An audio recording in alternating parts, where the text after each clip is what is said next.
Since the only thing we have about Sonic Prime is a logo, I'm gonna be using footage of me trying to beat Sonic Mania for the background. It's exciting times to be a Sonic fan, and among other reasons is the announcement of a new TV show known as Sonic Prime, which is set to premiere on Netflix next year. I've seen a lot of opinions floating around, some more positive than others, and that makes perfect sense, since we really don't know how the show's gonna be. I myself am optimistic about it, and I'm not gonna tell you it's gonna be good because my ability to see the future is quite rusty lately. But I do think that some people are worrying about certain things that may not be that big a deal after all, and I wanna explain why I think so. Okay, so the first and most obvious thing to say is that we really know absolutely nothing about the show. We don't know what character will be in, what tone it'll have, how the art style will look like. We don't even have a trailer, so it's pretty early to say anything right now. But of course, we do have some little tidbits of information that have got people speculating, so might as well move on to those. A lot of people seem to be worried that, because the studios working on the show also made the disliked Mega Man Fully Charged and Ben 10 reboot, then that should give an idea of how this show is gonna be. So first of all, following that idea, we could also throw in the original Ben 10 and Generator Rex, two loved shows that were made by those studios as well, and think maybe the show is gonna be like those, which one guy working on Sonic Prime actually said, although we don't know how much it'll deliver. However, I think there's a much bigger thing to say here, and it is that a studio's history is not often an indicator of quality. Sonic X is, in my opinion, a very bad show with rough animation, and it was made by the same people that did Akira as far as I'm concerned.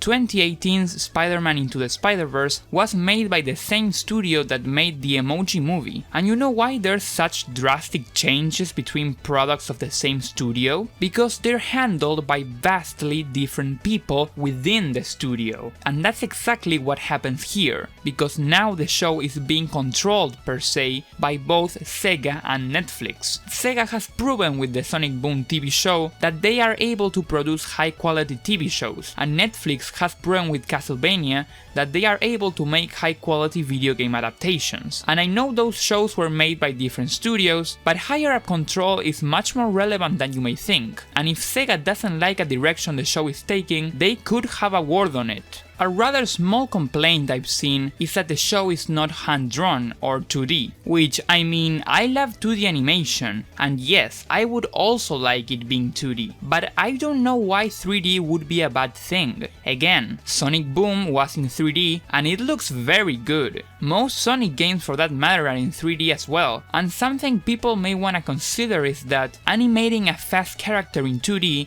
is ridiculously expensive, because the camera has to constantly follow it, and most of the time it looks kinda cheap because there is no actual camera. It's just the animators creating every moving frame with their two hands, whereas in 3D, you just move the camera around. You can see here how much better the running is in Sonic Boom than in Sonic X, so I hope that shows you that 3D might be the right choice. And finally, there's the fear that the show might have the weak writing of the games, which is honestly strange to me, since we already know that Pontek and Graf, the writers of the games, have left the series, and the chances of them working on the show with these Canadian studios is very slim. And I know some of you might be tired of me saying this, but Sonic Boom was also written around the same time games like Lost World and Forces came out, and the writing on that show is leagues better than those games. So no, Sonic Prime will not have a similar style of writing to them. There's more things we know about the show, like a multiverse and a self-discovery story, which I think sound awesome, but I can't really give you a reason as to why they shouldn't end up being bad, because again we haven't seen anything. If you're still worried about Sonic Prime,